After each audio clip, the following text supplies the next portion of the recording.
Hello everyone, कैसे हो आप सभी। आज हम वर्णों के उच्चारण स्थान के बारे में बात करेंगे कि वर्णों के उच्चारण स्थान, वर्णों का जो हम उच्चारण करते हैं तो वो ध्वनियाँ कहाँ कहाँ से मुख से निकलती हैं, उसके बारे में आज हम बात करेंगे। तो सबसे पहले बात आती है कि कंठ। सबसे पहले हमारा क्या आता है? गला। गला तो कंठ से जो बोले जाने वाले वर्ण है वो कौन कौन से हैं? दो तो स्वर हो गए इसमें, ए और आ। फिर स्पर्श व्यंजन के जो पहला क वर्ग है वो क ख ग घ हैं, और उसमें व्यंजन है। और विसर्ग, विसर्ग ये वाली जो दो डोट होती हैं ये इनको विसर्ग कहते हैं। ये किस में आते हैं? ये आते हैं कंठ में।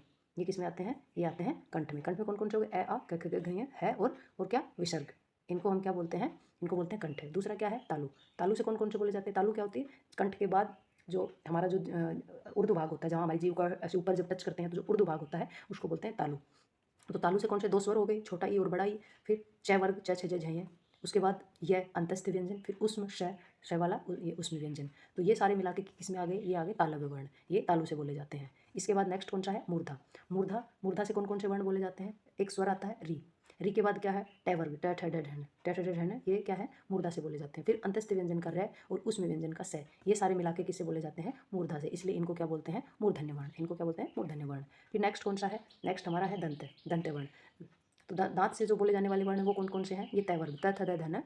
अंतस्थ का उष्म व्यंजन, सॉरी, अंतस्थ का ल और उष्म का स, ये सारे किससे बोले जाते हैं? ये बोले जाते हैं दांत से। इसलिए इनको क्या बोलते हैं? दंत्य वर्ण बोलते हैं। फिर नेक्स्ट है ओष्ठ। ओष्ठ से कौन कौन से बोले जाते हैं? ओष्ठ से बोले जाने वाले वर्ण कौन कौन से हैं? ओष्ठ से बोले जाने वाले वर्णों में छोटा ऊ बड़ा ऊ, फिर पै वर्ग, पै पै पै पै मैं। इसमें अंतस्थ भी नहीं है और उसमें भी नहीं है, यही है खाली। तो दो स्वर हो गए, छोटा ऊ बड़ा ऊ और पै वर्ग, पै पै पै मैं। ये क्या है? ये ओष्ठ वर्ण है, ये ओष्ठ से बोले जाते हैं। फिर नेक्स्ट कौन सा है? नेक्स्ट है नासिका। नासिका यानी कि नाक से बोले जाने वाले वर्ण, इनको हम अनुस्वार भी कहते हैं, क्योंकि इनकी क्या लगती है? ये ऐसे किसी भी वर्ण के ऊपर बिंदी, किसी भी वर्ण के ऊपर नहीं, ओनली स्वर के ऊपर ये बिंदी जो है ये हमेशा स्वर के साथ लगती है, व्यंजन के साथ नहीं लगेगी। जब भी लगेगी ये स्वर के साथ लगेगी, इसलिए ये अनुस्वार। ये कौन से हैं? सभी वर्गों के पांचवें वर्ण, सभी वर्गों के पंचम वर्ण। जैसे क ख ग का इ च छ ज झ का इ, ट ठ ड ढ का न, प प भ म का मैं और त थ द ध का न, ये सारे पंचम वर्ण। इनको हम क्या बोलते हैं? इनको नासिक के वर्ण बोलते हैं और अनुस्वार भी बोलते हैं। नेक्स्ट है कंठ तालु। कंठ और तालु दोनों से जो बोले जाने वाले वर्ण हैं वो कौन से हैं? कंठ और तालु से बोले जाने वाले वर्ण दो स्वर हैं ओनली। कौन कौन से? ए और आई। ए और आई जो है वो कंठ से भी बोला जाता है और तालु से भी। जैसे ए आई, ए आई, इसमें हमारी जो जिह्वा है वो तालु को भी टच कर रही है हल्का सा, और कंठ से भी साउंड निकल रही है, इसलिए इनका उच्चारण स्थान कंठ भी है और तालु भी है।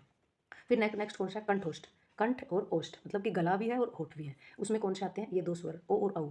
ओ और औ स्वर हैं, इनको बोलते हैं। तो हमारे होठ जो है उनमें भी मूवमेंट होता है और कंठ से भी साउंड आवाज़ निकलता है, इसलिए ये कंठोष्ठ कहलाते हैं। फिर नेक्स्ट कौन सा है? नेक्स्ट है दंतोष्ठ। दांत और ओष्ठ दोनों से जो बोले जाते हैं, दांत से और ओष्ठ से, वो कौन सा है? एक है अंतस्थ व्यंजन और वो कौन सा है? वह। वह जब बोलते हैं तो ओष्ठ में भी मूवमेंट होता है और हमारी जो जिह्वा है वो दांत को भी टच करती है, इसलिए ये दंत और ओष्ठ दोनों से होता है। तो आई होप आपको इतना समझ